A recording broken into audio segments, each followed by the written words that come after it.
বিসমিল্লাহির রহমানির রহিম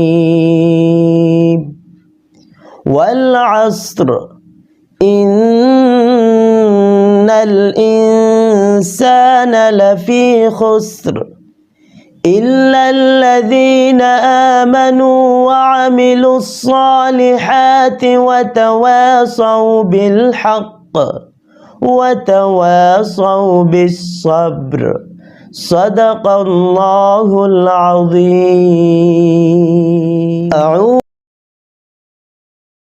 আসসালামু আলাইকুম। নেক আমল করতে চান? কিছু আমল এমন আছে যেগুলো করতে খুব বেশি সময়ের প্রয়োজন হয় না, অনেক জ্ঞানের অধিকারীও হতে হয় না।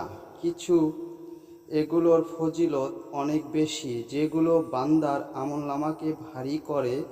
যেমন রাসূল সাল্লাল্লাহু আলাইহি ওয়াসাল্লাম বলেছেন যে লোক আমলের আগে একবার বলে সুবহানাল্লাহিল আজিম। আশা করি সম্পূর্ণ সূরাটি শুনুন।